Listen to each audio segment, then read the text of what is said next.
mostly it's, there are some challenges on development. There's some challenges from the business perspective on the marketing and communication. But most of things, I think it's like the lack of curiosity that I feel is sometimes is, that you just so fundamentally have a hard time understanding. I mean, for me, and when I look at my experience with these companies and how analog and disconnected they are really working, um, then they should be super excited about it. But okay, there is also a lot of technology in the market today. You have a much more globalized technology industry, and of course, a lot of things happened with AI, as we have seen. As you know, just because there is a chat interface where you can get an answer back, or work with some trained data, doesn't mean Mm. that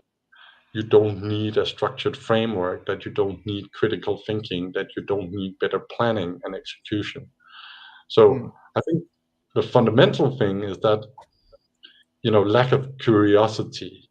Makes sense? Mm. And I think Yeah. it comes back to that, like you were talking about, this change of how you develop your personality. You get into your first job, you think you're a rock star, you you know Mm. and Yeah. and you're young and you're dynamic and everybody loves you, you're looking better than you Mm. still, but and then when you actually get to a point where you could really, really provide huge amount of value, right? Yeah. Huge amount of value to these companies. It's like you almost get Mm. too smart. You almost get Yeah. too intelligent to actually be like, because it's annoying. I mean, people don't Yeah. want to, they want to hear themselves talk. I like that as well. So I should Yeah. be excused. But I always had like, when I talk, I do it to actually learn, and it's my Mm. way of catalyzing the inputs that I get. So I think Mm. there is but that fundamental curiosity in terms of not just adopting, corporate marketing from American companies, Mm. but it's something like, and then I think the other thing that's really been challenging, I think, as a startup, is that you come from this big corporate company where, if you call people up or you talk to them, they immediately kind of, okay, that's interesting. Let me talk to you, right?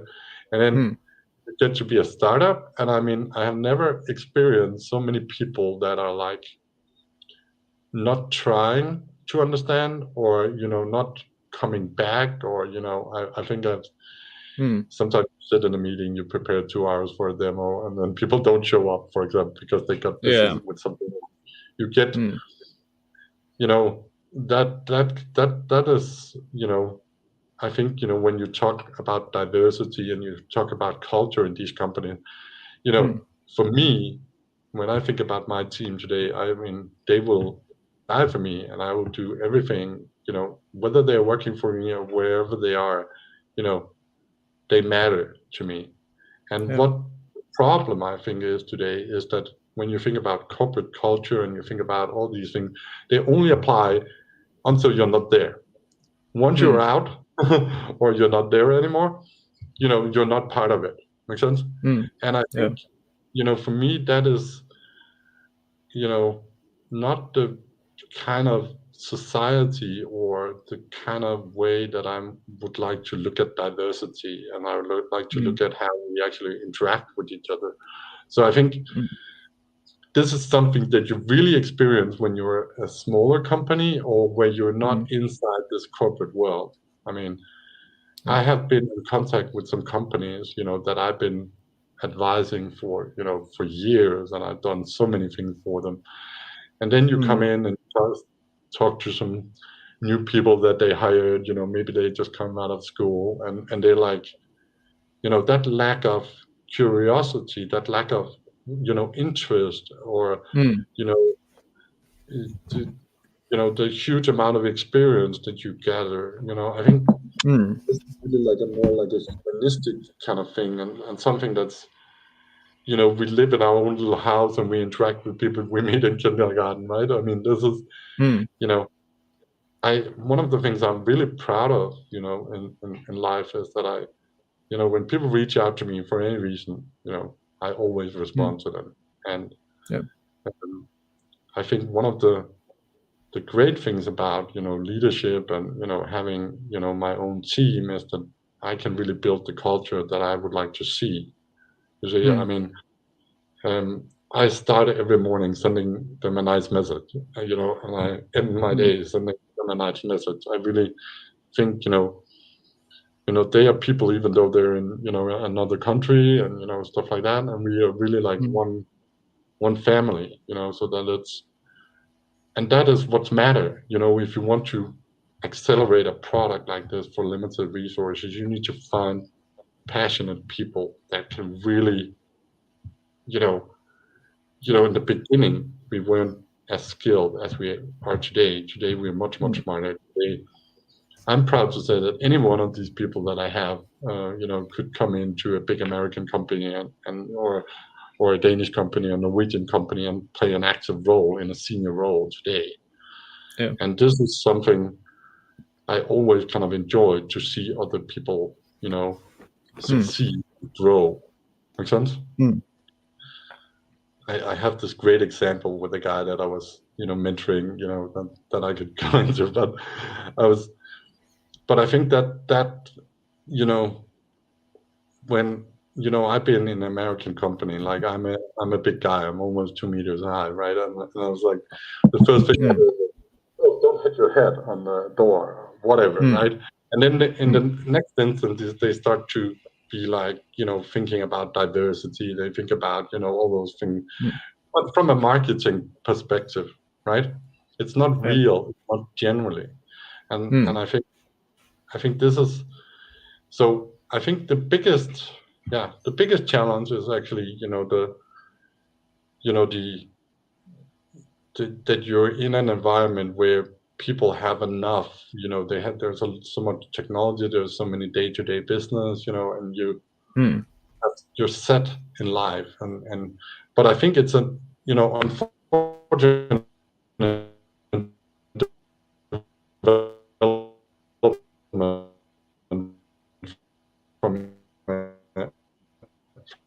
from a society point of view, that we are not much more curious to understand, Okay, I think we were breaking up a little bit, but I think some of those things, you have to look behind, you have to see into the matrix, you have to be, look for the real root causes. Make sense? Yeah. And maybe, the issue is, if you actually bring in and you come and say, okay, now you have ultimate transparency in your processes and you know exactly what's going on. Yeah. Are you really interested in that? Is that really, I think any mature organization should be, because if you don't know the actual root causes, if you don't know what's actually going on, you will not be able to act on it. Will a system like ours change all of that? I don't believe so. But I think it can definitely, save a lot of time. I think it can definitely create a better, more visual kind of, collaborative kind of environment where people really can work to be more aligned on what matters. So this is what we said in the beginning, a simple interface to a complex world of opportunity, kind of where we were, starting. So, but that was kind of like the more humanistic point of view. I think the other part of this is more, it's difficult to do. There's a lot of things you need to know about development. I mean, I'm building, a lot of the fundamental things there myself, and the UI design, and but also like the business side of things with investors and financial, and all those kind of things that also is, you can spend huge amount of time on that. Are you still with me, Stefan? Yeah, I'm still with you, and I love what you're saying concerning the importance of listening generally and paying attention to what people are actually like, what is actually happening around you, right? This is something that we talked about in our last podcast episode as well with Dimitar Dikov, and so crucial for, like, we've seen this also in kind of like ancient Roman, Greek philosophers as well, saying how important it is with this as well, because like you actually need to be following and curious to learn more about kind of to actually as well. Can you hear me? No, you're breaking up a bit, Stefan. I see. I see. So yeah. Okay, you can hear me now. now I can see you back again. Now you're back again. Yeah. Okay, good. Can you hear me now? Yeah, now I can. That's the issue with technology, right? Yeah, definitely. So with your 2 decades of experience in strategy and consulting, what key lessons have shaped your approach to business transformation? Okay, you're in the high mode now. I hear that. But I think, it's always been like a very pragmatic. I think if you don't have empathy, if you don't, like I was been listening to this guy from NVIDIA, right? He says if you have never experienced pain, right, you cannot really, I think I've been there, in many aspects of life, and I've been deep down, in but I think and I've never been afraid of cleaning toilets, and it's actually me cleaning the house here. So, but I think the what I've really learned is of course that things take time. That's one thing. Makes sense? Yeah. And you have to be patient. You have to have extreme amount of dedication, and you have to be curious. Makes sense? If you're not curious, but when it comes to actually engaging in I think that what I've really learned about big companies today and what they are doing in terms of business transformation, it's a lot about focusing on commercial, the commercial engine, and maybe not about trimming the organizational capacity in the same instance, or not caring for that in I do believe that maybe it's a more invincible part of this, but I do think that it's so important, right? I mean, the great leaders that I met, traveling all over the world. I mean, you really know when you get into and you meet senior executives, and they are curious, they are open. Makes sense? Then you really know that you met some really senior, experienced people, because people that have empathy, people that have experienced life, they never come in with, that corporate, like, aggressive kind of approach. I think, my best advice to those companies, take a good look at yourself, and really try to seek those people that, business shouldn't be about, from my point of view, it shouldn't be about how good you are at marketing, or it shouldn't be about, it should really be about what you do and the value that you create. And I think if you create, like, what I've seen myself, right, is that once you have empathy, once you really go in and you are more patient, more calm, and more, there's no shame. We all come from somewhere. We have to learn. We have to become leaders. We have to develop our skills. But like, I think those people that you meet sometimes that are like, if you have empathy, if you're generally a good leader, you will also be open and curious. Makes sense? You will have empathy. You will embrace ideas. Makes sense? Because that's how you learn. It's like relationships, right? If you don't get hurt, if you don't put yourself out there, you will never really grow as a human. I remember a really smart woman, psychologist that I met when I was younger. I said, there's basically these two kind of people, right? There's these people, they go through life it's pretty steady, right? And there's not a big, don't have the big, downfall. They don't have the big, but life gets very short like that, and it don't get, and then some other people, like, they go more in the, bouncing the constraints a bit more. And, I compare it like, the unfortunate part, I think, about business transformation is that I believe that, because many of these, there's a big consolidation into bigger companies and bigger industries, and, because of many different aspects, it's hard to compete with this pace of technology and how opportunities are going today. So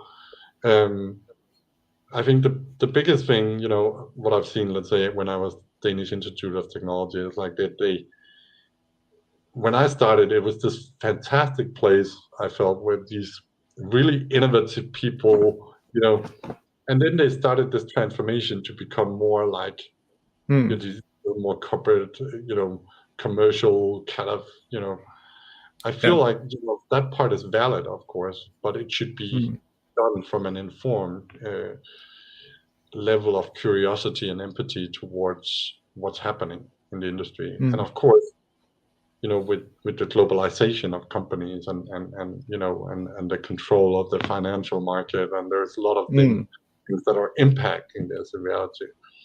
But I think, so this is something that where when you're a young guy and you start, you think you can change the world in 10 seconds, right? And you go out and you push that. But I think, the other thing I learned on a more technical and more processual level is that, in reality, a lot of, consultants and program managers and whatever, they are working very, very traditional. I mean, they are working, they might not even understand, I mean, when I sometimes talk to customers, and I've been like very deeply involved in, in outcome engineering, result management, and, we have that embedded in our system as well. And you start talking about that, you have to really go back and you have to understand where they're coming from. Do they really know what a maturity assessment is? Do they know how to actually apply it into the next part of the process?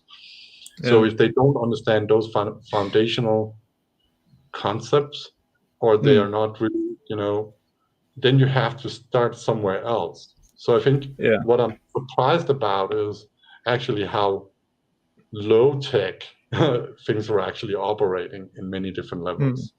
And, also because things are getting much more marketing driven. Makes sense? Yeah. When, it's, so I think, in one level, I mean, our tool was built on this, that the modern workforce in reality gets much more, if you are like a project manager or a technical resource in a company, you actually also have some aspects of being a consultant or, a project manager or you have some customer interactions, etc. This is where I think that we are going. Make sense? Yeah. So that it's much more a relationship management kind of workforce that we're going to see more and more. And those people this is what our tool is built for. Makes sense? To make sure that, anyone could work smarter, more informed, so that instead of starting from scratch, I felt like that's one of the things I felt like as a consultant, that you come in and you need to start from scratch. Often there is this maturity curve, like in a relationship, that takes, you come in the door, people like your energy, you start working, it's a little more complex than what you said when you walked in the door. And then, it takes some time before you get over that curve, right? And then you start, often when I worked in these bigger, it took some of the things that we started out, it took maybe 2 or 3 years before they actually came back and said, okay, what you did back then, that was extremely valuable for me. So there is it's not about, a great team can build great, know what technology or tools or whatever they're using, 100%. And I like to compare it with, when you were searching for things on Google in the old days, right? You know, you had to be like, you had to really know what you're trying to find, right? You had to really, you had to frame it in the right way. Otherwise, you couldn't find it, right? So in a way, it's the same thing today. Make sense? If you're really, really smart, if you really, really know what you're doing, you can ask the right questions, you can get essence of what you're trying to achieve, and AI can help you. But if, you know, if you don't, then you'll be a little bit in the same situation, and it'll be even harder to be have critical thinking about the results and the actions that you take. And that has been one of the, you know, foundational concepts that we have implemented, is that we break things down to a higher level of you know, modularization, so to say, so that that you can really look at things in a more critical, isolated way. Does that really make sense? And still maintain the context of what you're trying to achieve.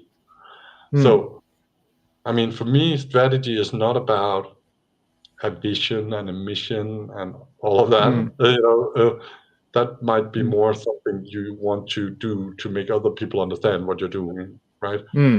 But it's much more about getting to the essence of what you're trying to achieve. Makes sense? In many different levels across your organization, right? It's so our, you know, it's about, what if things got really transparent? What if you could really look into the matrix? What if you could automate a lot of things that you're doing every day? Then you would have more time for interactions. You would have more time to be human, right? For me, it's not about putting people in front of a computer and let them sit all there. You know, I mean, technology should actually remove technology, not, you know, make people sit and chat with ChatGPT all day.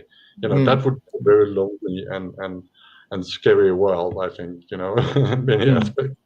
So, and you know, you see that on schools, and you see that many places, and, you know, you see it when you have kids, if they have an iPad, right, and they look, you know, too much iPad, they really get, you know, annoying to be with. So I think, you know, it's about enlightenment, you know, by the end of the day. You know, it's about, and it's about, you know, it's about empathy, it's about curiosity, it's about great leadership. And I think culture comes from the top, no matter what people are saying. You know, if you have some very, very senior leadership with curiosity, with empathy, with a deep interest and understanding about, you know, the world, the society, the company, right? They will be extremely motivating to work with, I feel. You know, I've had both great leaders and bad leaders in my time, absolutely. But I think this is, you know, what I learned is that it's not about technology, you know, it's about people, right? But if we could help people to take more, you know, be smarter, do things faster, they can then focus on the essence of what they achieve, right? This is also why we're trying to, you know, when we are now, next week, we are launching this AI piloted kind of environment that we have had for a long time, but now we are kind of making it more embedded in our platform. So that is so that you can, you know, interact with, you know, some of the issues we had sometimes, you know, we you know, people think about project management, they start thinking about a timeline, you know, in a project, right? Which is absolutely fine, but I think the future is going to be much more about what actually the actions and the task are, rather than, you know, being able to do them in the right order, you know. So you get to the essence of what you're trying to achieve in a transformation, in a project, in a whatever, you know. And that's also where AI is great, right? You know, once it gets the right input, it can produce the output. But if the input is wrong, you're producing something wrong, right? So and basically, like when we talk about the the strategy flow that we build in our tool, is basically just helping people trying to get closer to the essence of what they're trying to achieve on a company level, on a project level, or whatever, on a customer level, so that everything that they do inside our platform gets easier and better. Make sense? So getting to the essence and be more clear about what you're trying to achieve, and then then AI is fantastic to help you, right? And to respond. But you don't need to look in a Gantt chart to understand planning, right? Today, so when we are looking at planning today, we do it from a it's just a view that you have. Makes sense? And you change that view to really understand. It's about visualization. Right? I mean, you're in marketing. If you think about marketing, sometimes an explainer video with some people doing something, in a more, it helps people understand what it's all about. And what we're trying to do is just basically allowing people to change the perspective. Makes sense? Yeah. And make it a much more connected and data-driven, recyclable, transparent process where you can, move faster. And you say, okay, last time I did this project, this was really a great way to implement this, or these were actually the parts of this that we did really well, or where there's more potential for us to harness that potential. So I think that is what outcome engineering for me is basically. And when I was with Autodesk, this approach actually closed some of the biggest deals in their, I think 3 times top 3 deals and that they were done in Europe. So I think it was just more like, you could say that having a plan is better than not having a plan, because it will at least create some kind of transparency and understanding and about what you're doing, and you can better go in and look at it saying, okay, sometimes when you do outcome engineering, and you can think about, of course, an OKR system, or you can think about a financial performance management or whatever, but you can also think about understanding the potentials. Where are the potentials? I mean, sometimes you have a potential to optimize something, but you only don't have the scalability to actually exploit it, and you don't have the resources or the capacity to meet the requirement to actually do it and enable those benefits. So to try to get into that and try to look at saying, at least come in with the right perspective in terms of what you're trying to achieve. I mean, if this, but again, I mean, what we've tried to build is something never seen to mankind. We have never tried to make it something that people would, say, okay, that's like that.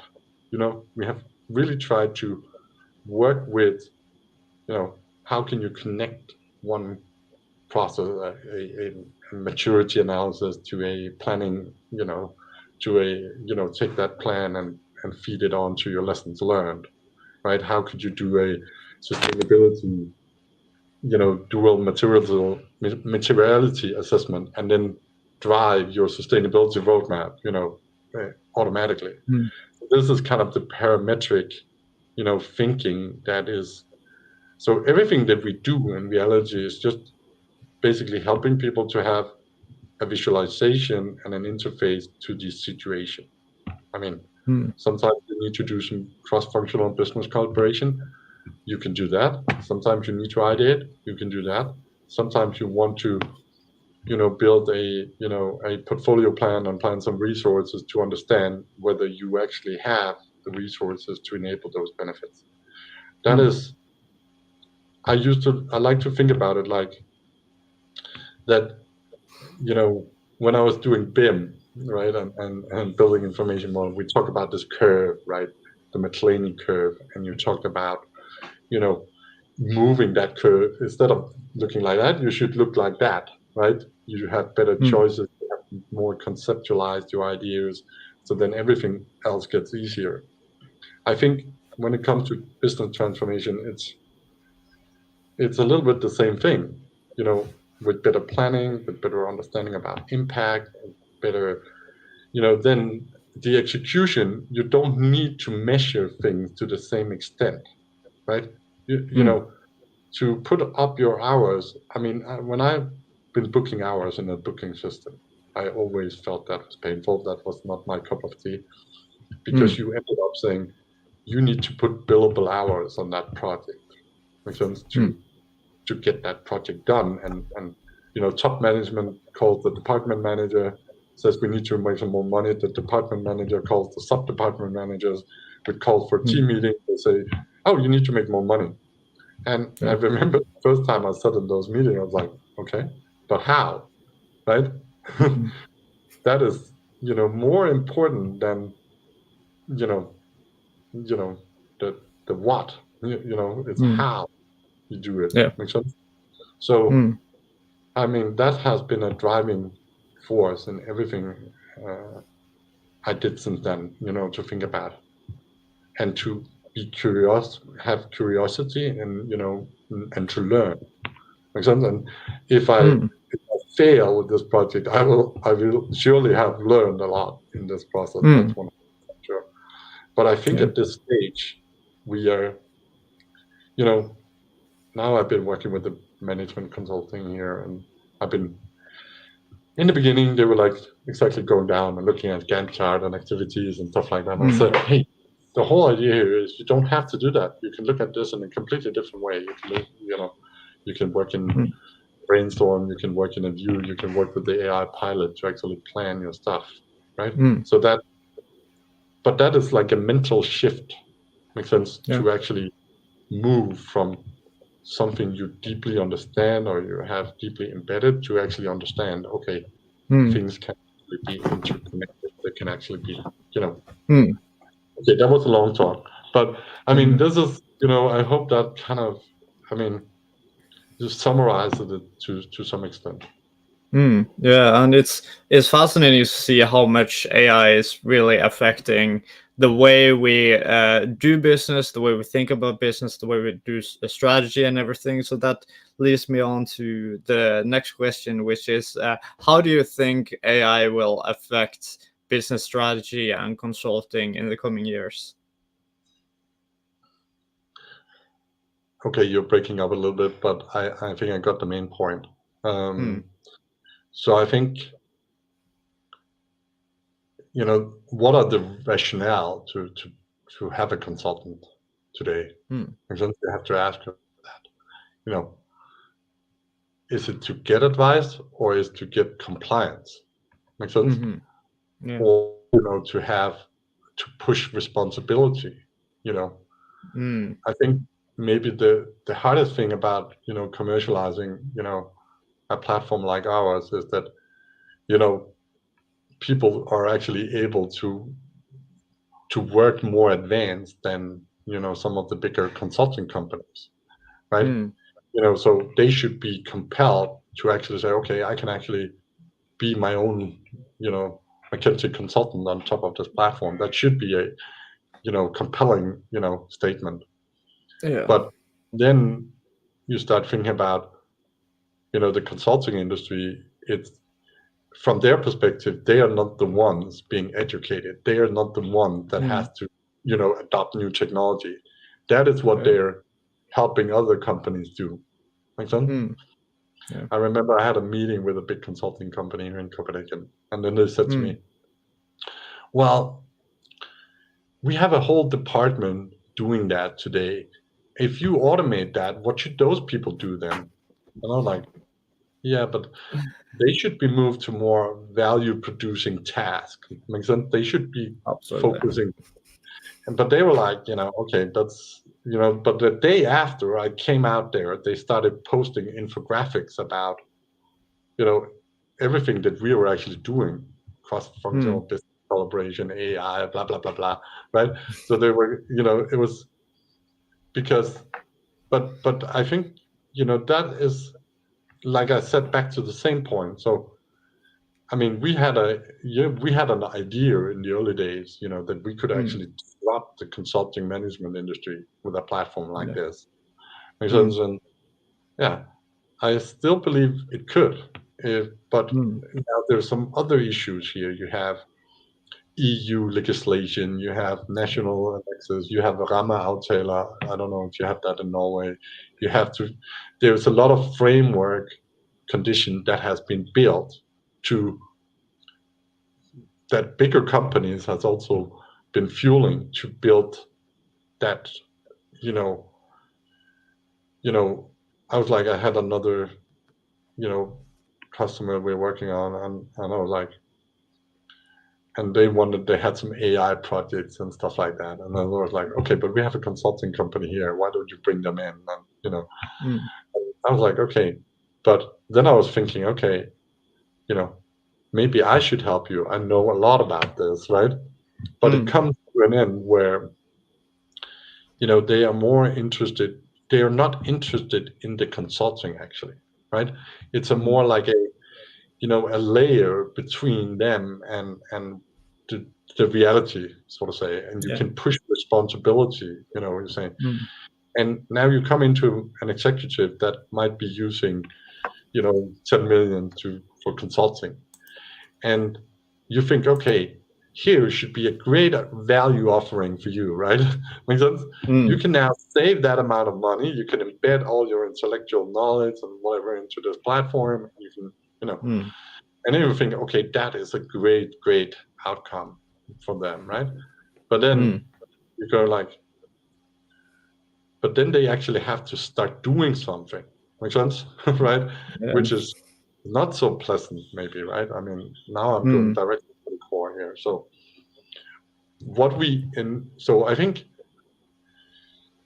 I actually don't think a lot of things will change in the short term because people move slow, and Microsoft, OpenAI, Google, whatever it is, they're fundamentally not interested in see things changing because they have a good grip in these companies. Like, I mean, I remember when I was with Autodesk, right? They built a lot of the, construction methodologies that people are absorbing from a marketing point of view, and they believe in that, right? So they have a very stronghold in terms of having a good grip to these companies, right? I was talking to a guy here, and he was like, "Yeah, but I got invited to Microsoft's headquarters, and I just like, they have enormous power over society today. I mean, so I think we should actually, be interested in not to go on that. Makes sense? But there's also political aspect, there's international conflict, there's a lot of things that are framing this, so they're impacting this.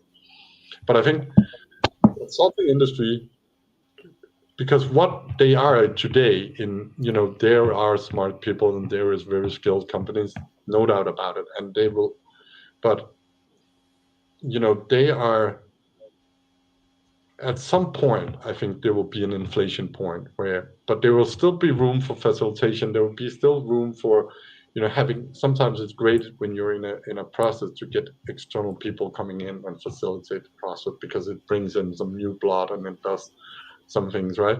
But I think it's not going to be, in the same kind of knowledge-driven kind of aspect. It's going to be more like a relationship and facilitation, process, I think. And then because of a lot of the artifacts and a lot of the, the deliverables, I mean, you can automate a lot of that in many different ways. And then the aspect is more how you actually, build the right framework conditions, the organizational, the humanistic, the management aspect, to build the right kind of cradle to get the opportunities going. I think the worst thing I've heard from some bigger companies here, makes sense, is, we are building our own AI tools, so we're not interested to learn about what you do. Makes sense? I'm thinking, but what is it that you're doing?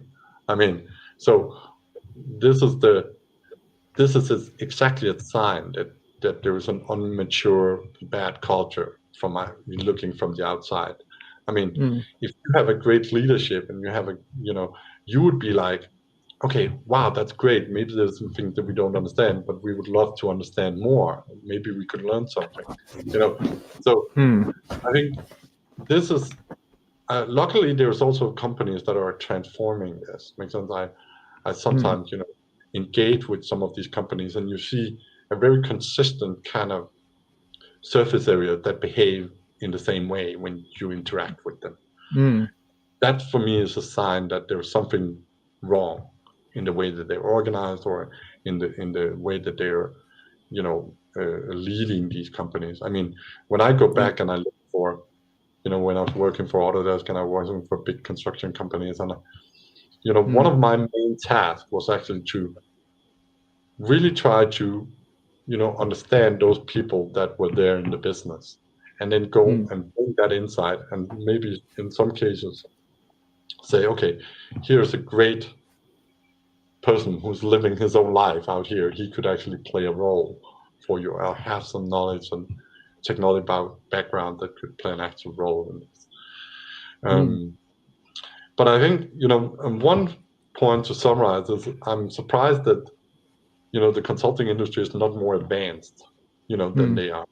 Because they typically, maybe they know Miro, maybe they know, and they are doing some fancy things, with doing some drawings, but there's not a lot of, knowledge foundational.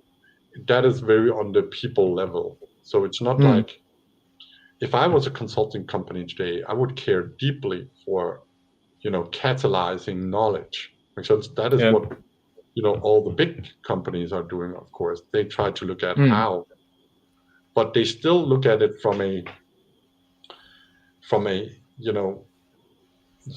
it's so much about the, adopting, and getting an enterprise chat GPT, and, without fully understanding the limitations and understanding and data mining and all those things.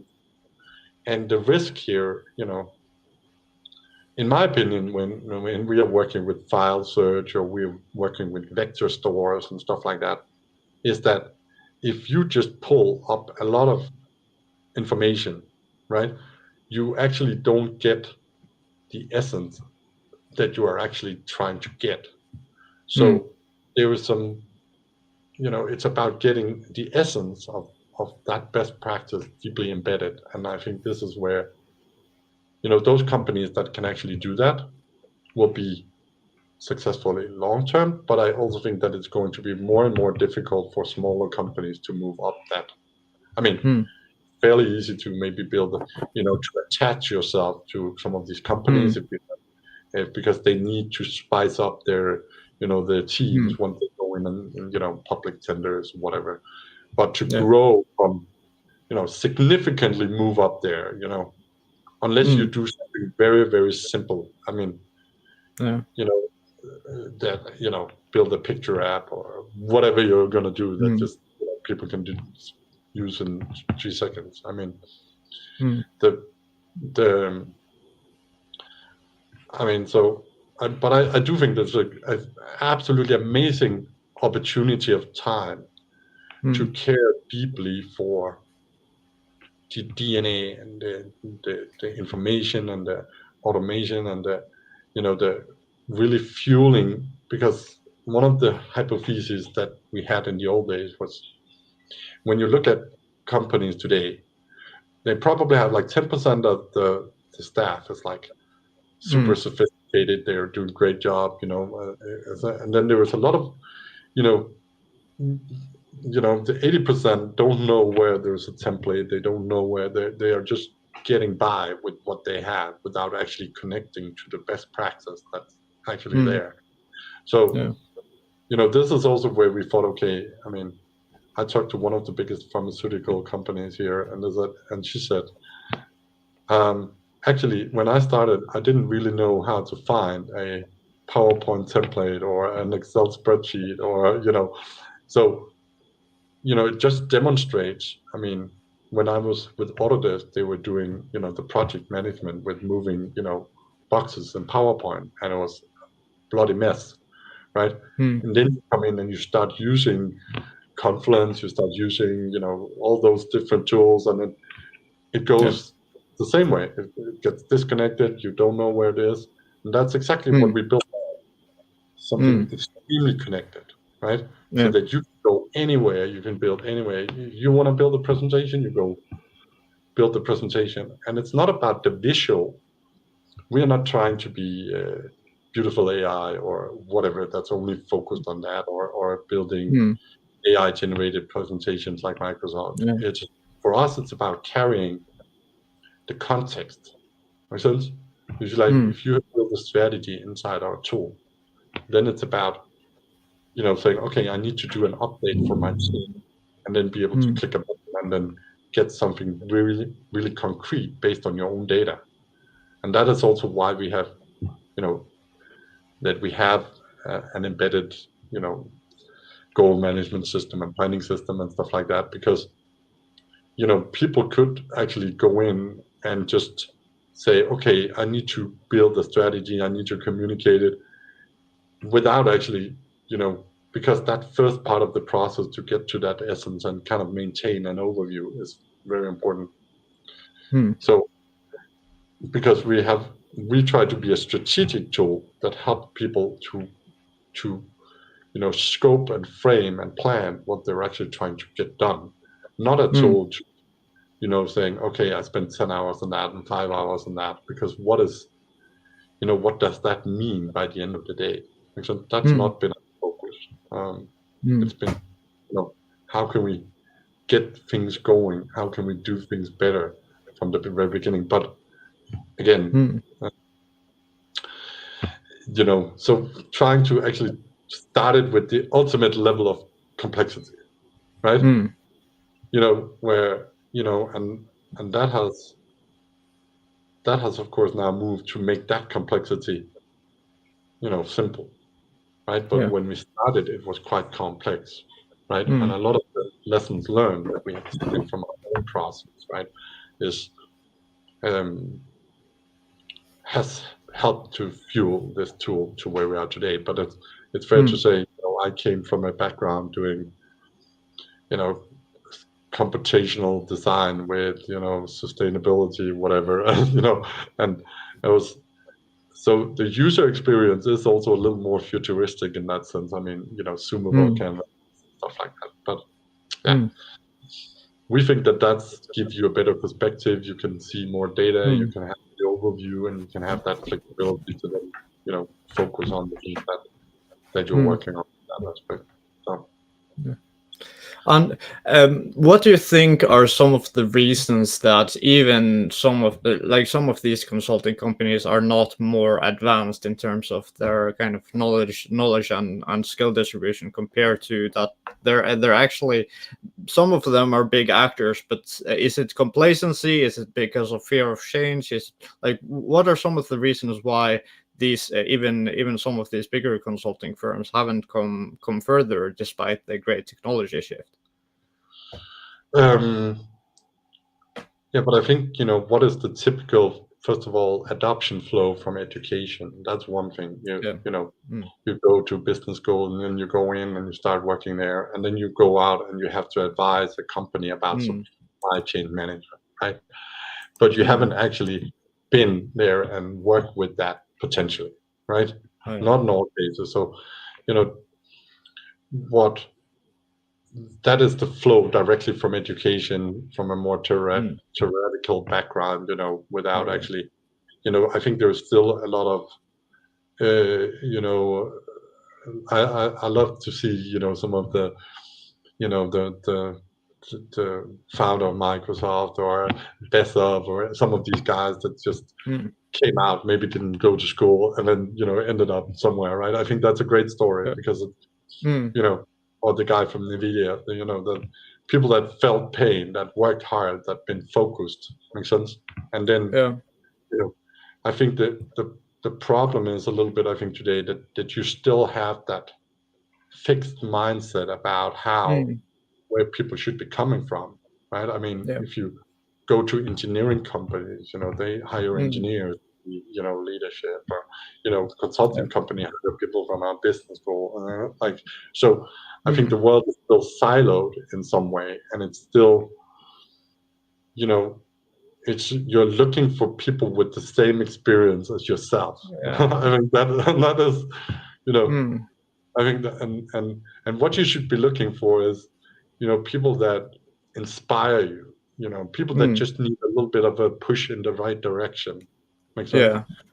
And then you should, but things from a structural point of view makes sense. I felt that I took a role as a innovation director in a like company just to make some money when we are doing this, and you see the challenges that just also are embedded very structured. EU says that you have to be like, to tender for that project, you have to have more than 20 million in revenue. You have to have references from the last 3 years into all those domains and all that stuff. And that's the same thing in the consulting industry. So I think this is some very bad structural moves that are being driven from you see a lot of consolidation in all industries today. I mean, so it's I used to say I've really always been focused on substance, what we're trying to do, and be very focused on that, and then looking at okay, we built a great product. Makes sense? That's the most important thing.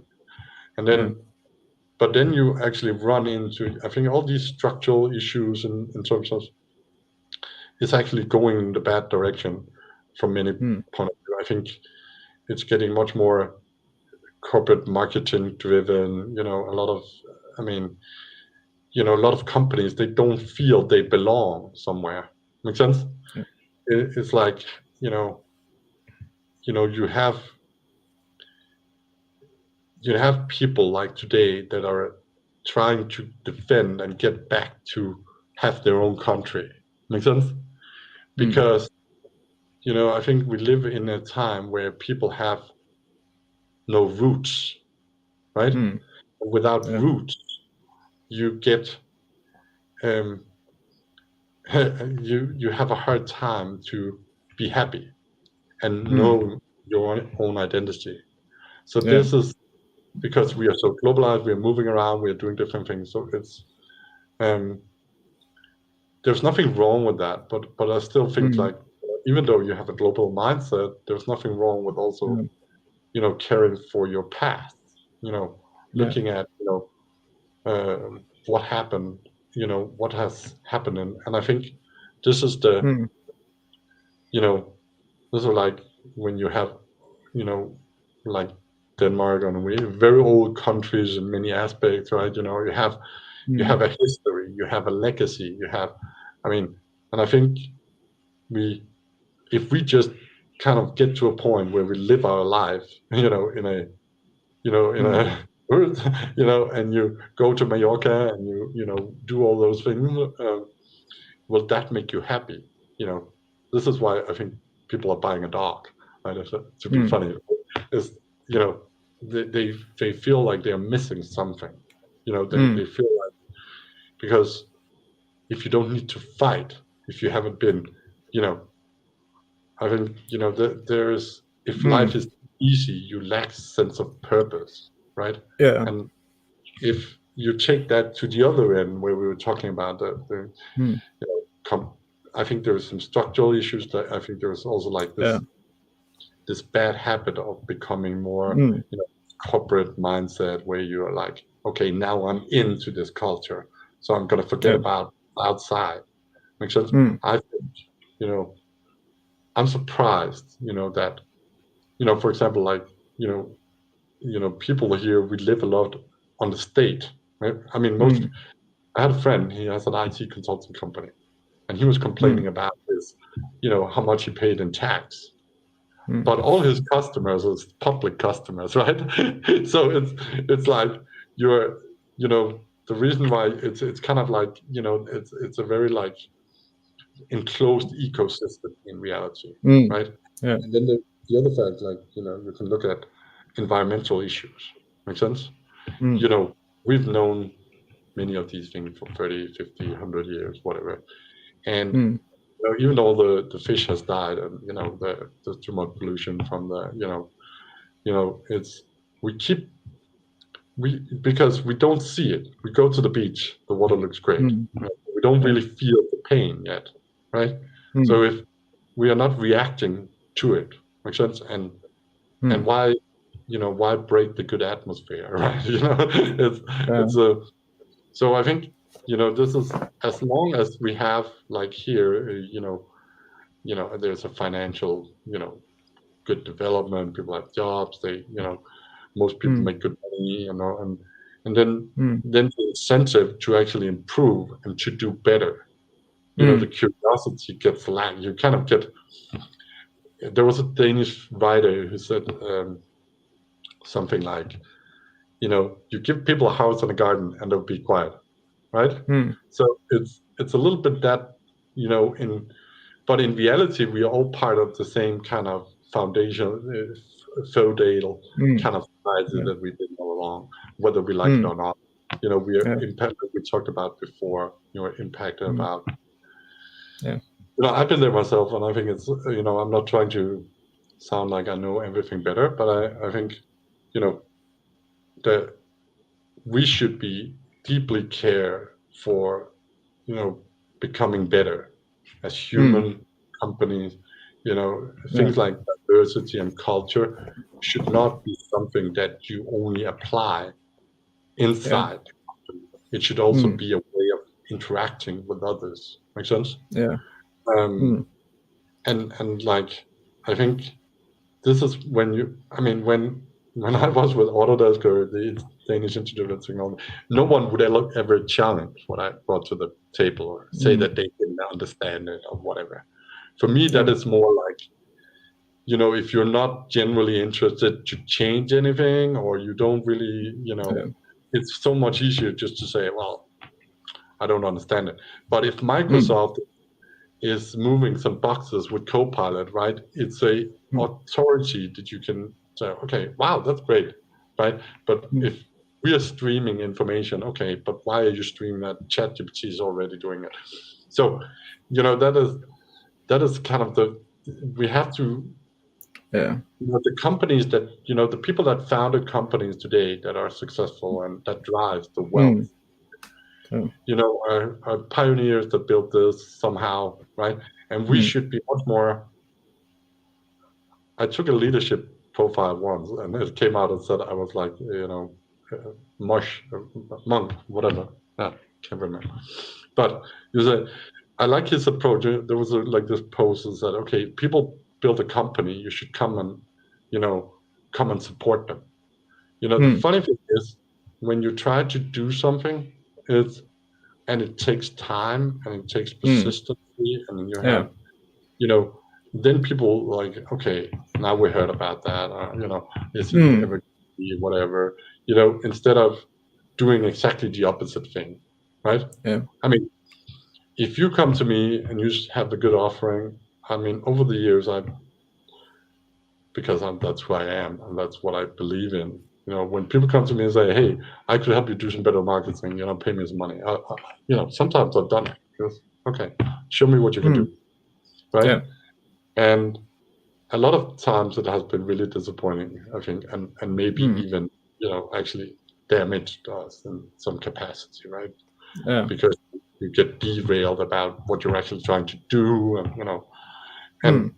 and that is, the worst thing I think is that the best sales argument today is that you people feel stupid or that they really need you.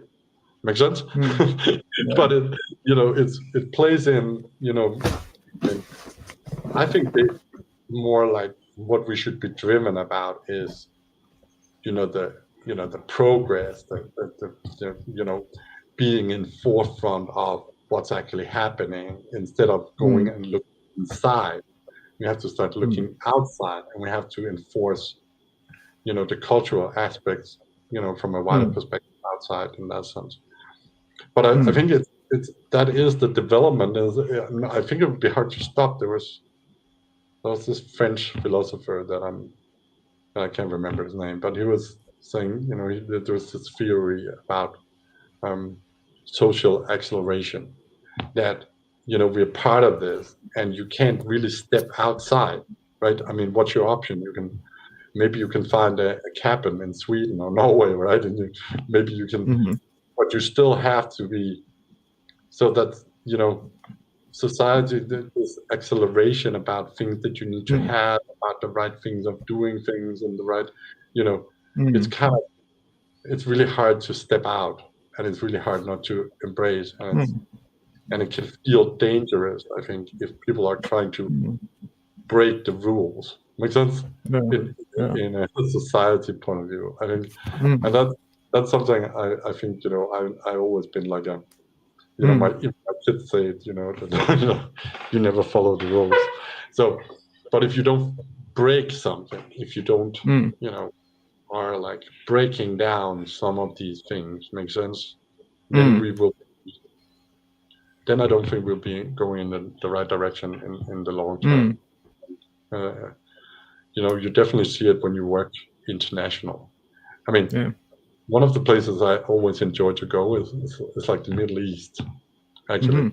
And people are very open, and they're very friendly, and they are very, interested, and they're, you know what I mean? So, and this might be just still a little more like tribe culture, a little more like, back to the roots, where here, when you try to explain someone about AI, they were like, okay, I know everything about AI because I'm chatting with ChatGPT, right?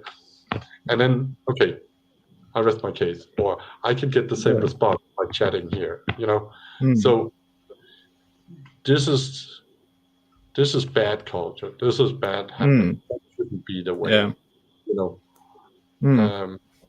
I'm not saying that, I mean, there's definitely things that we can improve, from a product point of view. There's definitely things we can do better, but it's absolutely, something that should be interesting. Makes sense? And then so I try not to, one of the things I try not to be is to, you can't force things on people. You can't do that. You can't be disappointed if things don't go as fast as you want it to. Make sense? So this is one thing I try to every day go up, make sense, and do the best I can, and learn as much as I can, and be as motivating and friendly as I can. This is what I try to do. And I think slowly, step by step, if you do that, makes sense. I mean, I could have given up like 5 times, 10 times, 20 times, and just, it would be nice just to have a corporate job and, just relax a little bit in the garden. But instead, I said, okay, and we crushed any problems, and we will do that, going forward, whatever it is. But now today, I was like, yesterday, sometimes you have a customer meeting, and, you think, okay, there's many ways that you can, give feedback or, whatever.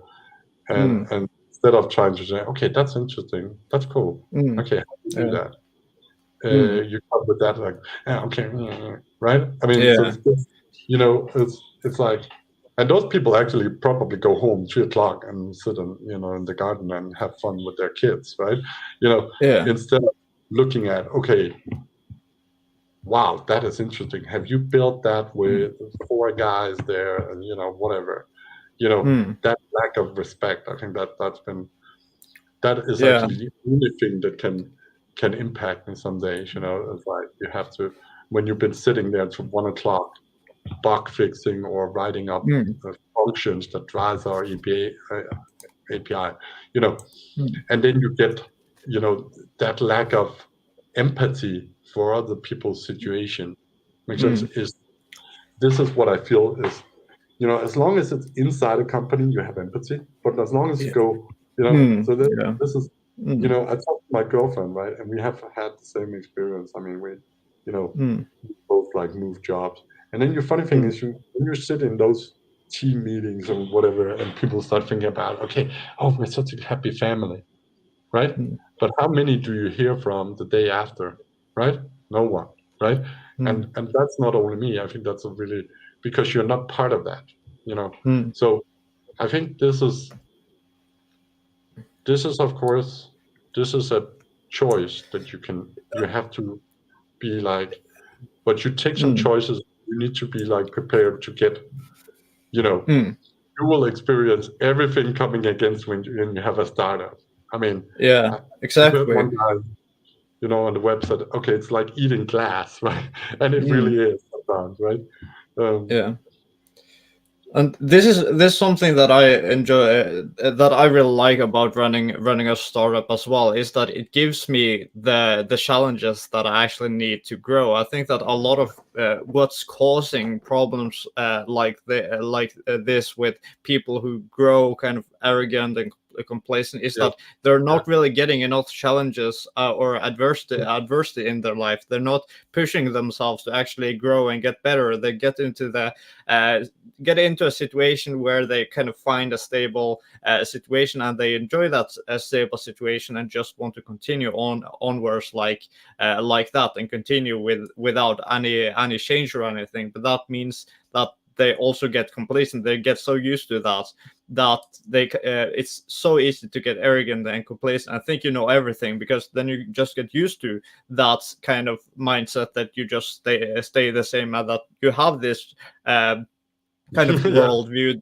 You get the worldview that you have the knowledge that you think you know everything you need to know, because all your goal is to keep the situation the same, so you don't need to challenge yourself to keep the situation the same. But that is I think that is also something damaging in the long term as well. That's kind of like you're meant to grow yourself and improve yourself and actually mature, and in a startup you get all those challenges really on and really really early on. And I think that's something that maybe missing for those young people who go straight from school over to a big consulting company, right? It's an established business. They get taught everything that they need to know. They may get some challenging tasks here and there, but overall they get the map right in front of them. They have the clients, like they get everything presented right there. And I think that's what's important, especially for those kinds of young people who are ambitious, aggressive, and want to achieve something. Like, of course, that energy can be used in really good ways and channeled in the right ways. But if they're not given big enough challenges and tasks to actually give them something to push towards, then it's so easy to think that you know everything. That like when they if they haven't been handed these big books or big challenges for actually showing them that they don't know as much as they think they know, right? Like maybe it will be a good idea for the more aggressive and arrogant of those to be handed an assignment. Okay, here you have a 600-page book on consulting theory, and give me a summary of this by the end of the month or something. Like, a real challenge, to actually show them that it's more to this than just being handed this job and then everything is set. I think that's important. And that's like, although there are major challenges with doing a startup, that's something that I think is really beneficial psychologically with actually doing this, is that you're always kind of pushed to grow and progress further, because you don't really have another choice in that sense when you've kind of already pushed yourself into it.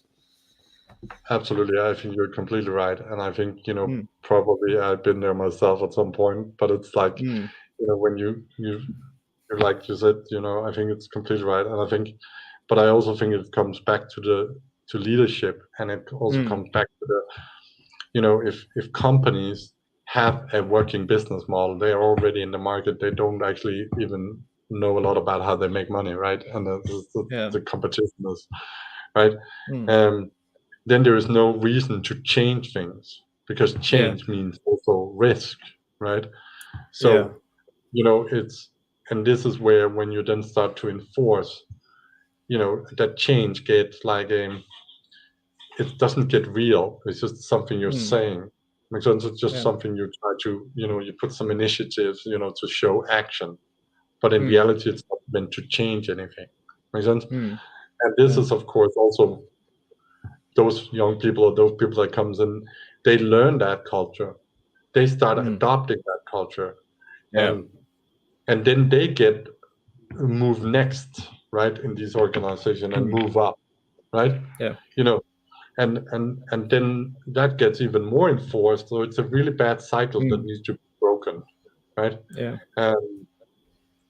So but I think you're right. I mean, the best thing you can go out and do is to get hurt, right? To live life, to learn something, to work on a construction site, and carry out garbage for a whole day, like then you learn how to the pleasance of life, right? Actually, I always enjoyed those kind of things, but it's, I think you're right. I mean, I think we would, but you can only understand life from the back. You look back and you learn, but you don't stand there and look front. But with great leadership, and I think this is where I think it's like a tool like ours is also built to provide better insights and better understanding about what actually happens. But again, if you are not actually interested in change, transparency is also causing a main risk. And then it's much more liable to just hire some consultant to look at your sales data from the last 3 quarters in a specific market, than actually to go in and start saying, okay, really deeply understand where are we today, what are we trying to achieve, how can we actually move the needle from a cultural and organizational aspects, and how can we drive that efficiency so that we can be more humanistic, and the challenges, like, it's more, challenges should be not like, I think I loved your analogy, but a challenge should be much more like, it's not a challenge to go read a book, but it's a challenge to sell that to someone, or to build, write a new book about a new topic, right, that you don't know nothing about. It's something that makes you go out of that, to feel some pressure. I completely agree with you, and I think it resonates so well with a meeting that I had this week, where I was sitting and thinking, okay, but these guys should be interested just to learn something, right? Instead, they start to tell you what to do and how you should improve, right? Because that's the mindset. And there's nothing I can change, but you have to change, right? It's like, because you want the stand still in some way. So smart companies is companies for me that has great leadership and has great culture, and look for creating the best possible opportunities, no matter what it is. Make sense?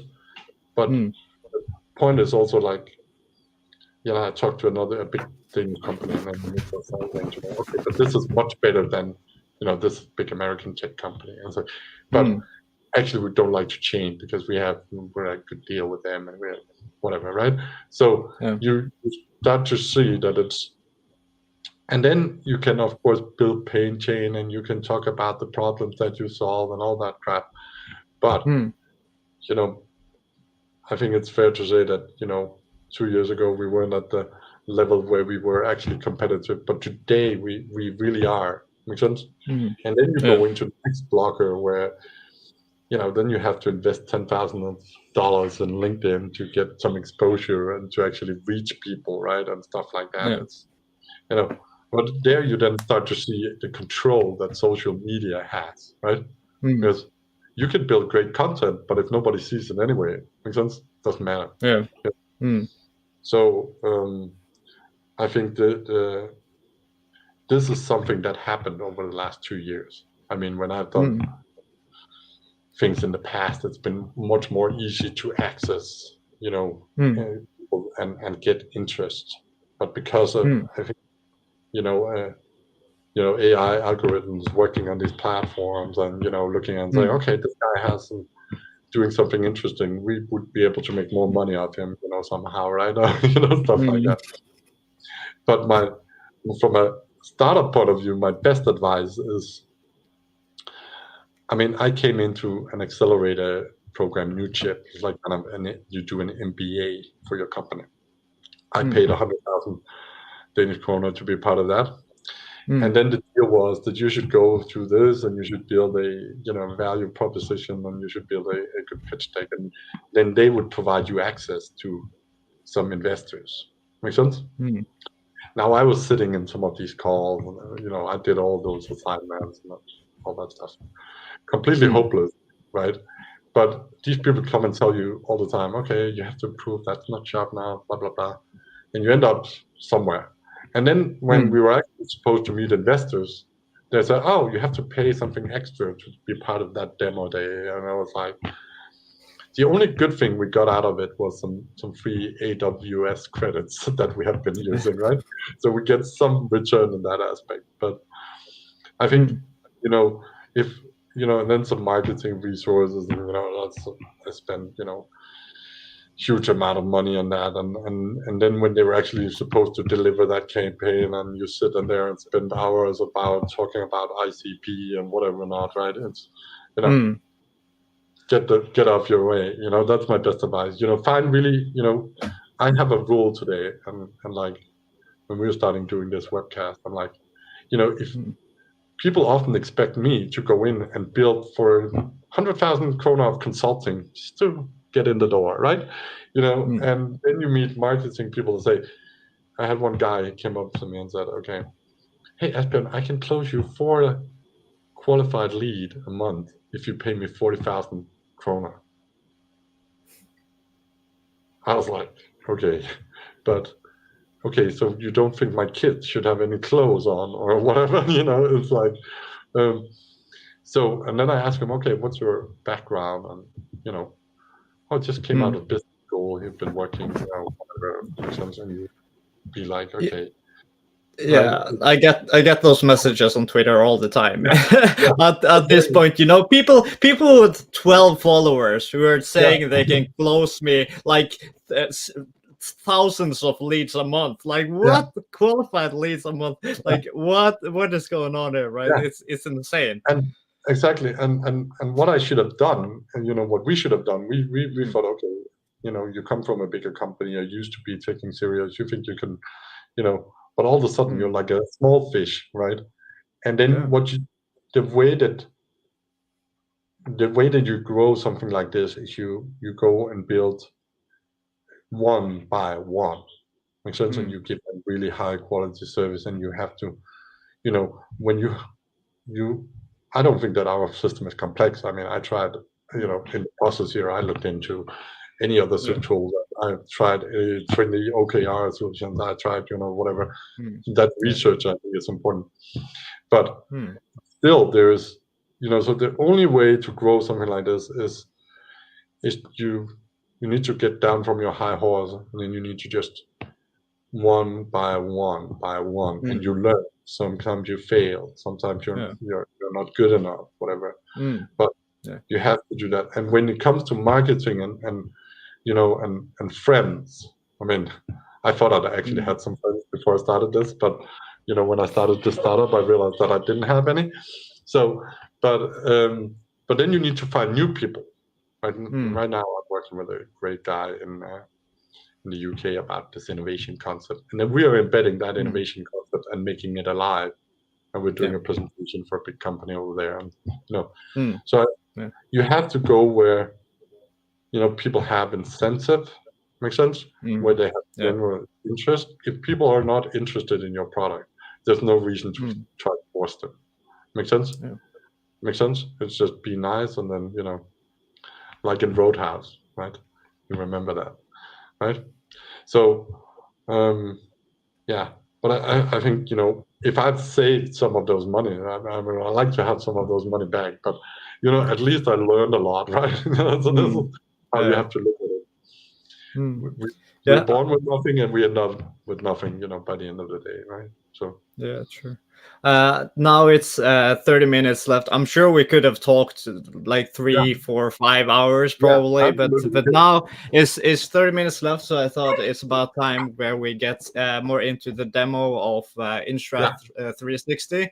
So how about we start with a question here? If for those who are unfamiliar with INSTRAT, how would you describe it in simple terms? What makes it kind of unique in the AI-driven business strategy space? The simple question is that it's a very, framework-based collaboration tool, so that the responses that you get, we carry the context and make sure that everything that you do is a selective, critical process where we help you get to the next logical step, whether that is define a task or, so, and then where everything is connected and there is a lot of embedded logic that helps you. That would be the short answer. Make sense? I think, the quality that we produce is the most important thing. Then you can always argue about, should that timeline be better or should it be more, whatever. But the quality of what we are able to provide is where we are really, really on the, when I look at what we are creating, it's of course depending on the input, so, but we help the user clarify at least where they come from and make it better and sharper. And then we keep this as a parametric system that they can optimize and enhance and continue getting more transparency and building better practices inside the system. So, and then it allows for innovation. I think that's the short answer. I mean, many people want to have like a fixed business concept, do a SWOT and I'll do a whatever. Make sense? But there is also room here for, let's say, build specific outcome management concept or whatever you want into the platform. So I think that, and then it's of course the connectivity. That's you have Microsoft Planner, you have Microsoft, you have Miro, you have all these guys. Makes sense. Now it's just in one. Makes sense. Where you can go in at any point and you can talk to your project, right? Because you have structure, right? And you have control. Make sense? So if you want to chat with ChatGPT, please continue doing it. I'm doing it as well. But you want to have critical thinking because you can't build something innovative with AI alone. Make sense? You have to understand where you are. You have to understand what you're trying to achieve. You have to, go into an iterative process to get to that and continuously strengthen that hypothesis that drives the whole thing. So that was longer, but in its essence, and I do know people don't like to hear that, but it's extremely flexible and structured. And once you have structured data, this is the main issue when it comes to any business assessment, planning process, whatever, is to have high quality data. Make sense? And decision-making processes and structure. Because that is, the main things I would say. And then, do you want to get ahead with presenting? I can absolutely do that. Now, how much time do we have? We have about 25 minutes. Okay. Let me share my screen then. And I will not be able to see you while if I'm actually going in. Go tab.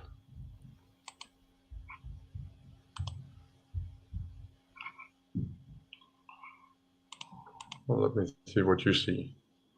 And we need to add this to the stage, right? Okay. Yeah. I mean, before we get started, I could just tell you a few things about it. Make sense? So, like I said, I mean, sometimes I don't like to talk about competitive tools. I really don't. and I actually restrain myself. But sometimes you also need to put things in perspective so that people see it. Yeah, of course. If you have Excel, PowerPoint, Miro, Strategizer, Planner, all of these tools into one, where you can interact with the data from any way you want, and you can build structure and you can connect things, right? And you can make it look and feel any way you want. Make sense? Yeah. So now I just dressed up the application like this today, but people can get it white, black, or whatever. I think that's important, because if you are using this as a customer engagement platform or delivery platform, it gives you the ability to actually make people feel at home, right? So the case that I wanted to just briefly go through is a case for the metro company in Copenhagen. So it is this visual platform that is completely parametric. You have a landing page, and when you come in here, you can go into our strategy wizard. Make sense? And when you do that, we give people a free try, and then they basically, the good thing about our system is that the structure that you want is in that template that you select. Make sense? Yeah.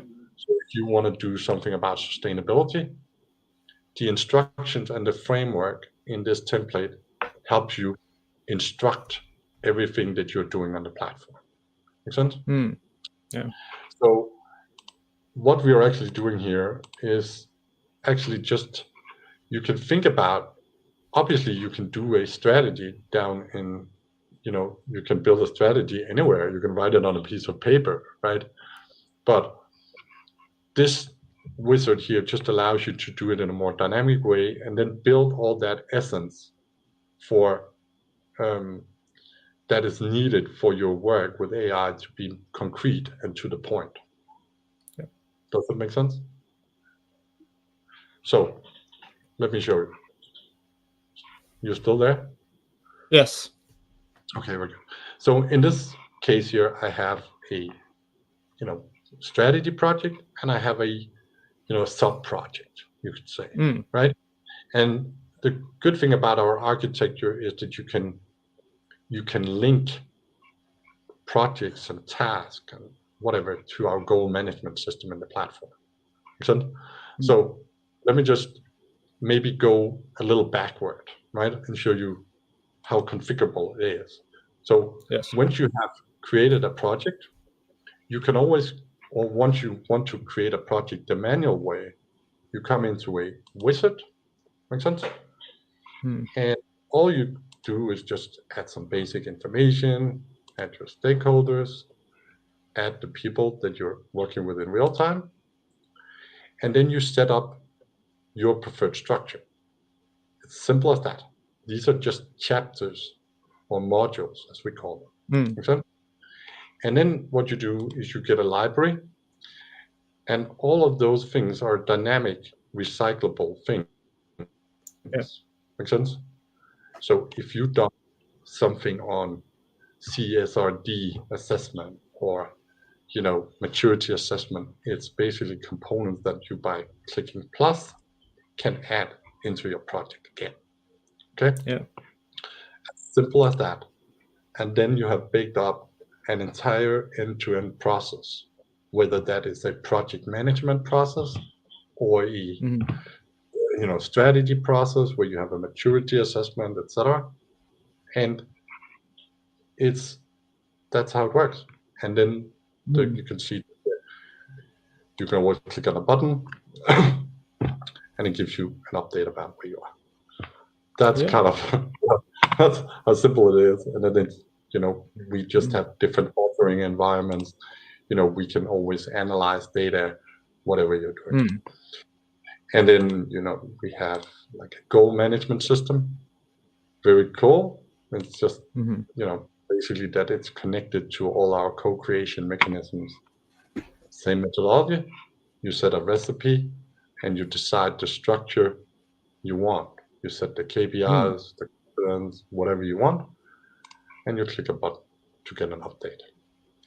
And what we also allow is for the user to basically control the progress by connecting it to anything that they are doing on the platform or anything, document that they upload to AI, etc. Make sense? Yeah. And then, the cool thing is that all those things are actually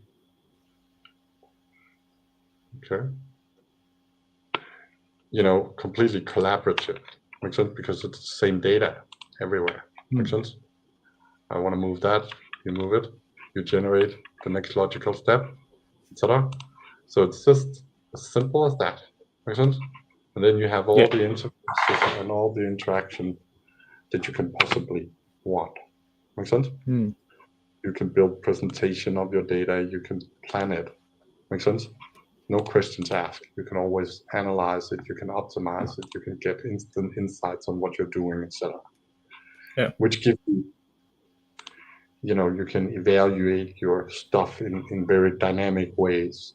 It's just basically the same data but it gives you that, logical thing. Make sense? Yeah. Now, and then while you're doing all this, of course, we have planning, because some companies want some more dynamic planning environments. So you have everything from resource planning and whatever, so that you can build that bridge to execution. Make sense? But it's the same data, right? So it's a componentized logical system. Make sense? Where everything just goes hand in hand.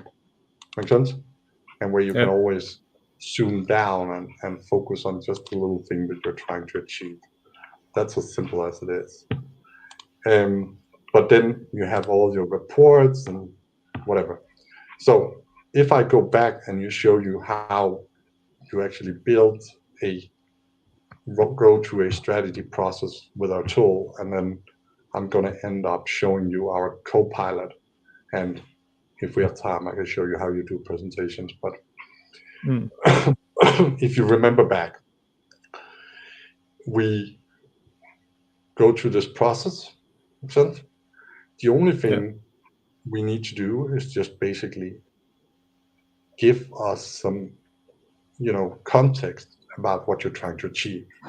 Yes, you have access to AI, and yes, we are building, data extractions for different domains. But the main thing here is that you cannot rely a business strategy on, inputs from AI alone.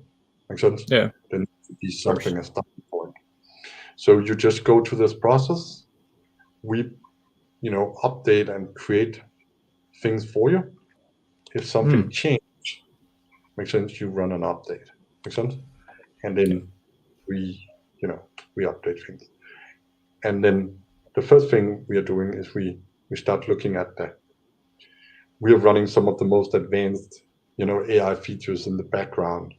And the good thing about this is that the template that the user has selected, or the template that they have created themselves, is instructing our system. Make sense? And AI. So, what people will see is that if they're doing, a marketing strategy and they have a marketing template with their desired structure, that is what they will get. Make sense? Yeah. Right? Now in here we are using, functions that, is then, in this case, just optimizing, the focus areas, because we are always trying to build focus areas for people so they can actually see what's going on. Yeah. So once you go to this, we then, build, some analysis. We keep it short, precise. We look at the technology trends, the competitive landscape, all of those things. We go through this process in a dynamic process where it actually generates, the maturity assessment. It allows them to then build an assessment of that in real time. And as they then evolve things in our system, that will be added here. Make sense? Yeah. So they come into this process, they do an analysis of where they are, we do some initial planning. We don't do their entire planning, but we do enough to inform our system to build their strategy by the end of this flow. Yeah. Actually, the benefit here, right, is of course that we manage all the results. There is a certain structure and a certain logic to everything. Makes sense? I'm not saying that. Yeah.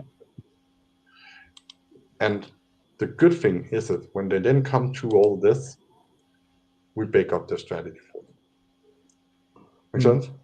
But as a living, dynamic environment where everything is connected all the way down to any canvas, to any plan, to anything that they're doing, to their existing. Now, to do this, we need to make sure that people are doing it in the right direction. So we start analyzing all this. But if you were able to read Danish, I know you are, but it's actually saying M4 to, Sydhavn, right? Which is, this is a project. Except we didn't. Yeah, and for because I can read Danish, but I assume our English and international viewers are mainly English. So I would like if you consider those when you kind of explain and showcase this in English. Yeah, absolutely. So when you start in the beginning here, makes sense? If I go back, you just add the language you want. Makes sense? And then it will do it. Everything has language control. Makes sense? So now I don't want to, this was just the demo that I thought was most, relevant for now. Makes sense? But when we now go into this, you'll see that we are creating a full strategy report. And now, we click on a button. So if anything changes or anything becomes more detailed, or makes sense, we update that and we carry that context into this report. Makes sense? Yeah. And then, so when we start, makes sense. So we then build an introduction. You can continue the conversation. You can upload additional documents.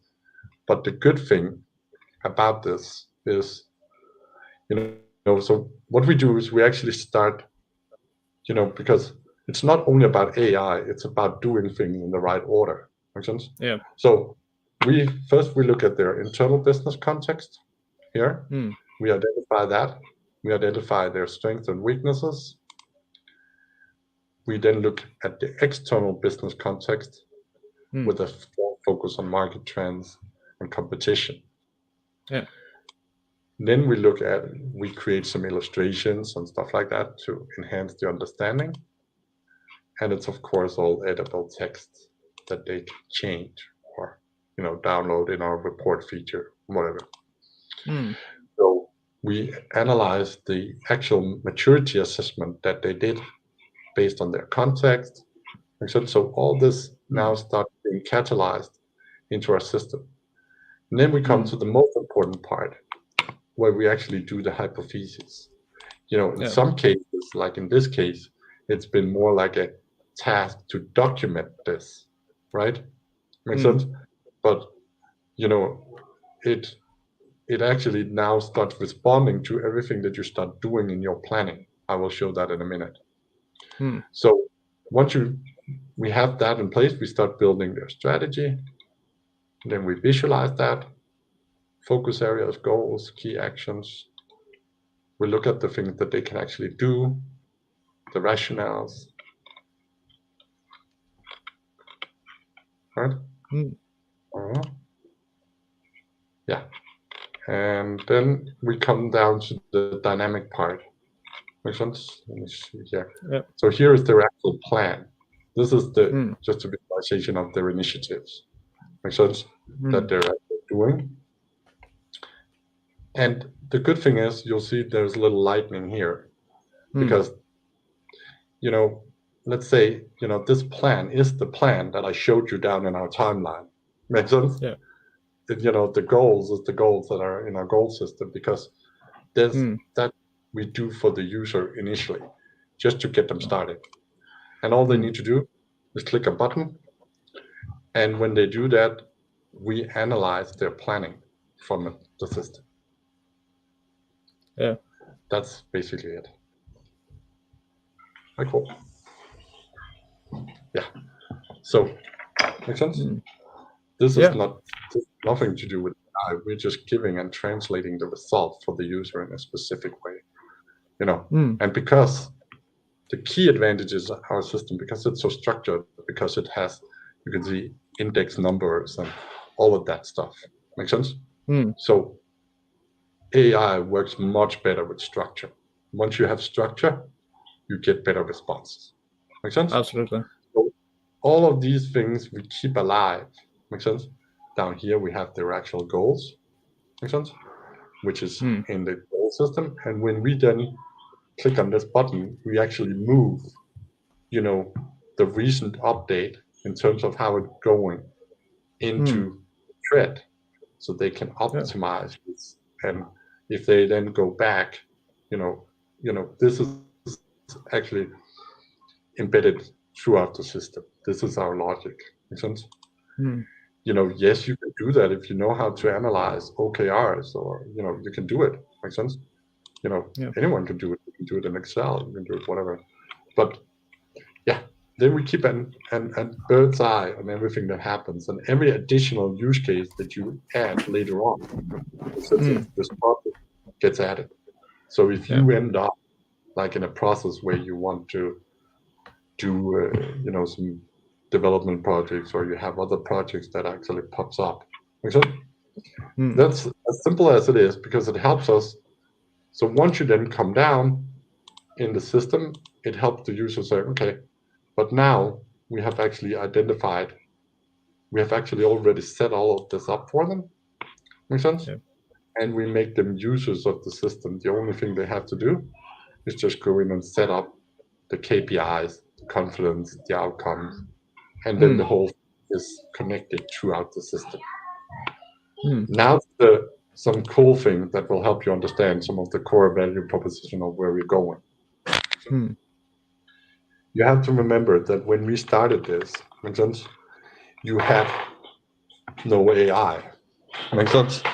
So the opportunities that you had, makes sense, is, were different than it is today. Makes sense? But you see here, it's just the same data, and it just gives you like, okay, let's review that. Where are we with that? Makes sense? And just dynamically have access to everything in one system. But what we have done now, makes sense, is we are introducing a new sidebar and an AI pilot that we already have across the system. So what you see here, right, is that this is just the same data, and now you can manage it from anywhere. You can optimize it, and it's all part of, logically connected. So let's shift over from goal to the action plan. Make sense? Let's look at that action, right? And you can see here is the, first initiative with the, if you're missing like something to understand it better, I can just do that. Make sense? So let's imagine that you want to do something, you want to add some main activities to this work stream here, right? Then all you need to do is just say, okay, you can add a command, or you can just click on this button here, generate, and it will do that based on all the right context and the parent information and stuff like that. So if you compare, I believe that our system has like 10% of the environmental impact of, let's say, Microsoft's Copilot, right? Because we are not giving people infinite context. The reason why this is taking a while is because, here we are actually, we are generating the next logical step. You can do that from anywhere, right? So let's imagine that you now have this plan, okay? Now we can start interacting with it in a completely different way. Make sense? So let's go up to that group here, to that horizon, and you say, okay, I click on P. You can now see, I can see who the consultants are that are assigned, resources, the progress and completion, and all that stuff. Make sense? Yeah. Now, this view here is not so good, so I want to switch the view to something else. Make sense? So I can. Okay. Okay. Yeah, like I said, this is something that we're pushing next week. But the idea, the eventual idea, is that you can see these and work with this in, this is just a broken down, makes sense, way of work. Makes sense? You're going to say, okay, I need a main activity, so that you can manage everything from here any way you want. Makes sense? In any way you want. That's the idea. Makes sense?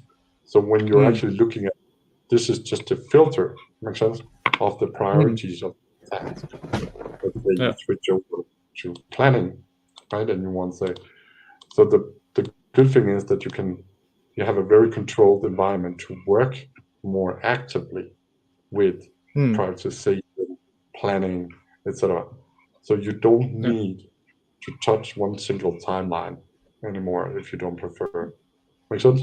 You see? So this is data that we visualize, and then you are actually using our, this guy here to then navigate that data. So let's see. Yeah, like I said, we are not pushing this before next week, so you'll see it. But the good thing is, let's say you then want to optimize something, right? Let's say you want to be more specific, right? And then you just click optimize, and then we'll make it more specific, right? Because here we're actually running functions that then understand the context, the project, that it's part of this action plan, that it's part of this horizon. Makes sense? Boom. And then it updates text for you. Or the plan for that matter, right? So in this way, you can manage anything you want. You can manage your goals, right? And you can update your progress by merely uploading something to the, as simple as it is, in that sense.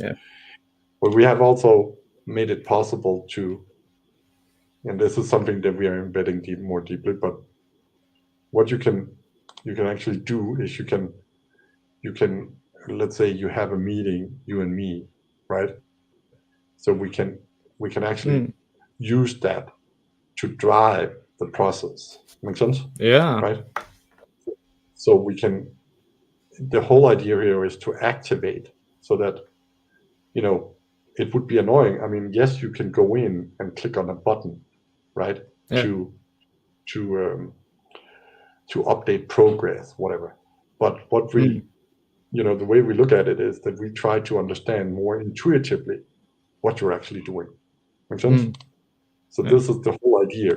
And this is, actually this here been our little test environment. Makes sense? Where we then allow you to, work with everything. And yes, we do have a chat interface, right?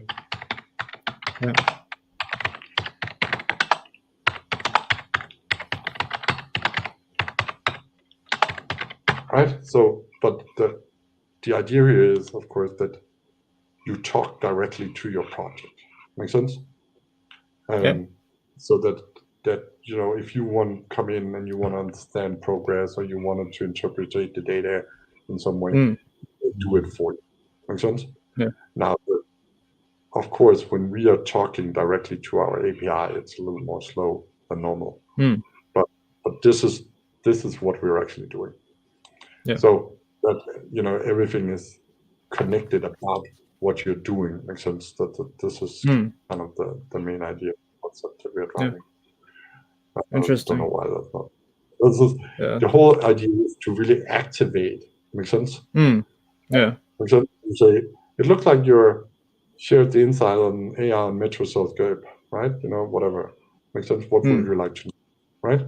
Makes sense? So this is, and then you can say, build me whatever. You know that from ChatGPT. There was, I used to say that we're doing everything that ChatGPT doing plus what we're doing. Makes sense? Because Yeah. it's an API integration. Makes sense?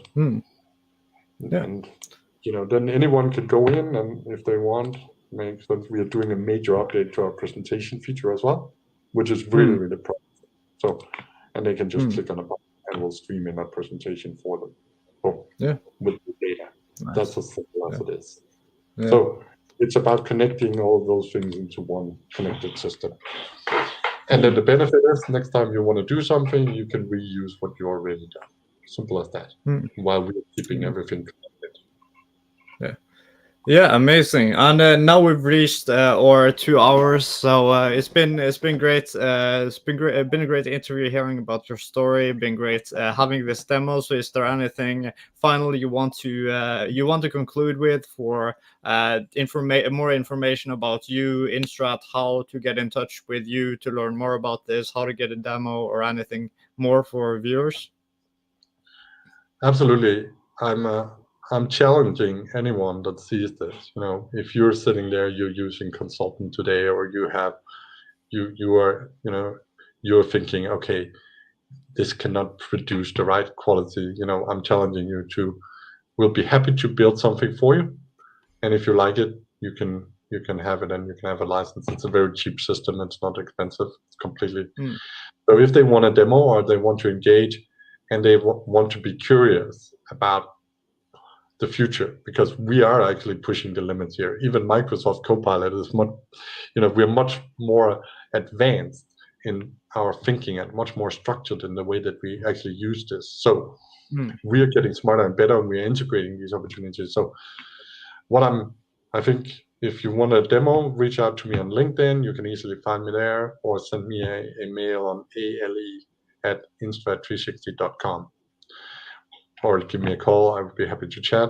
And as on the contrary to these marketing people that we were discussing earlier, I mean, we are willing to do a good pre-work, actually build a very concrete case for you, so that you can come in. Because yes, once you build something, there is a certain level of you need to understand the architecture, but once you do that, you can build anything and you can connect everything. So what we prefer is that to actually understand the requirements, and then we will build a case and we'll explain them how that works, and we'll share that with you. And everyone can come in on a 5-day free trial, and then they can buy a subscription after that. And if you're a startup or we will be happy to provide a discount for you as well. But all these things cost money, and I think, but it is an extremely, because we have been forced to actually do this in a very sustainable way to make sure that people have the right concept, and they're doing where if you have millions of dollars, you don't need to worry so much about that. But it has a certain advantage because it helps you to actually build something better. So I think this is a great tool, and obviously love it, what we're doing. And I think we're making so many great advances right now. So, and we're also adding a few customers, not enough yet, but we will get there. So, if you're curious about the world and, you think it's interesting, reach out to me. Great. Thanks again for joining us today. To everyone joining us at home, be sure to check out Asbjørn on LinkedIn. Look into Instrat's website, and be sure to reach out for a demo to learn more. Other than that, wishing you all a great day at home, and looking forward to see you all in the next podcast episode. Absolutely. Bye. There you go. Okay, then it's ending there. Okay.